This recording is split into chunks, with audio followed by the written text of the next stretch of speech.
magnifique le saut. 5,70 pour Renaud Lavilloni. Attention. Pour rester dans le concours. Oh là là, voilà, quand c'est bien placé, hein, c'est autre chose quand même. Eh oui. C'est pour ça que vous comprenez mieux pourquoi il peut se permettre de sauter à 5,70, parce que ce garçon a quand même une capacité à sauter à 5,90 m en moyenne, beaucoup plus facile que ses adversaires. C'est ce qui fait aussi la différence dans les meetings et dans les championnats. Parce que c'est des barres qui en général... À 5,84 m, et il aime bien être mis au pied du mur, hein, le Français Stéphane. Oui, il est deuxième du concours, et quand vous dites qu'il s'est passé quelque chose, on peut s'attendre à ce qui va se passer. Regardez. Du Lavilloni dans le texte, s'il vous plaît, et vous allez voir que de profil, c'est phénoménal à nouveau.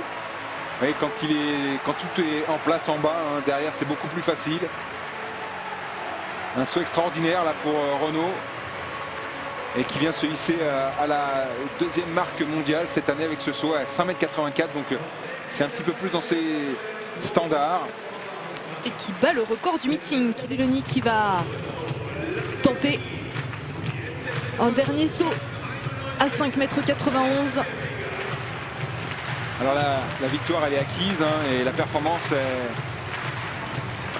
elle le sera si tout se passe bien pour lui dans sa course d'élan, dans son enchaînement, dans son rythme. Ah, c'est mieux là. Oh là là, ben voilà, ça passe. C'est tout. Mais décidément, on l'a dit, hein, Stéphane, hein, il aime être au pied du mur. Pour la troisième fois dans ce concours, il passe une barre à son troisième essai, Renaud.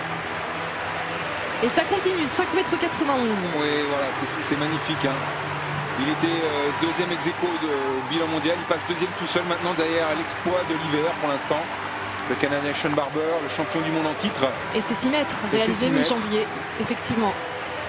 Voilà, un Renaud de retour. On s'en frotte les mains de ce Masters de Perche le 21 février.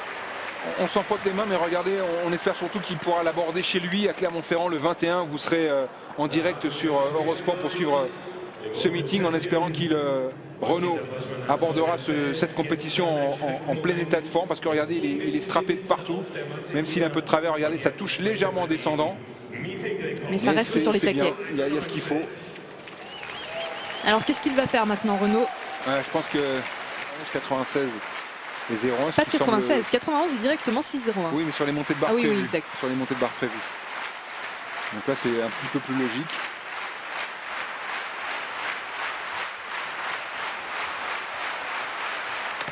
Et non. Et non. Ouais, vous l'aviez senti tout de suite, Stéphane. Oui, encore une fois, c'est pas évident, hein, mais l'habitude de voir Renaud maintenant, et on a tellement vu de sauts de Renaud depuis des années que on sent un petit peu quand ça se passe mal pour lui, déjà dans la course d'élan. Alors des fois il rattrape, hein, mais il faut qu'il soit en pleine possession et qu'il soit au top de sa forme. Et là il n'a pas cette marge là aujourd'hui, même si le bassin monte très haut, vous le voyez, hein, mais en avant de la barre, parce que dans la course d'élan il s'est passé des choses, notamment à l'attaque du butoir.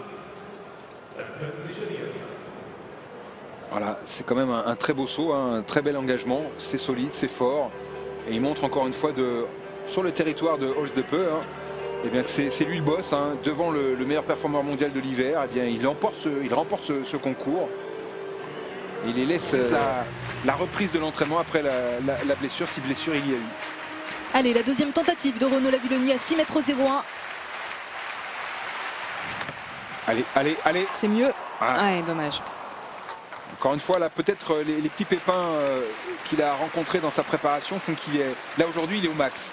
Mais ça peut passer, mais il n'a pas cette marge. Si ça passe à 0,1, je pense que derrière, il n'aura pas les moyens, sur ce qu'on avait aujourd'hui, d'aller attaquer la barre suivante. Mais il a déjà tiré son épingle du jeu, parce qu'avec des moyens réduits, hein, il a montré que c'était un formidable compétiteur et qu'il n'était jamais battu. Ouais. Donc là, c'est solide. Hein. C'était mieux que le premier essai. Ça revient vite. Le solide, quand je dis c'est solide, c'est que le bras gauche est solide au moment de l'impact de la perche dans le butoir. Il ne va pas céder, pas fléchir avec ce bras. Avec une pointe à 6,04, 6,02, 6,01, 6,01, 6,00. 5,92 c'était à Reno en altitude.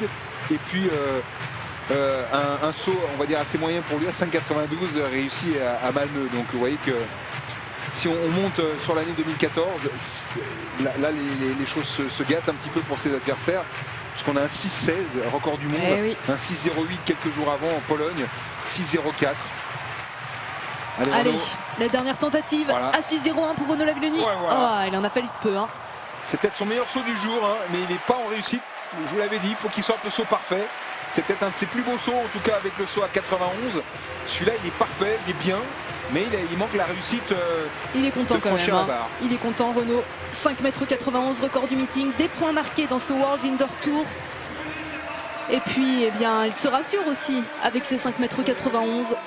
C'est important, Stéphane. Ouais, il se rassure et puis il se rappelle au bon souvenir de ses adversaires aussi hier à l'entraînement. Donc, ils se disent qu'avec ce gars-là, il faut être au top à chaque fois, quoi. Eh oui. 5,91 pour Renaud Lavillenie devant Sean Barber. Et puis un rappel, je le disais peu, et bien décidément, pas en veine hein, en Allemagne. On l'a pas vu au mieux.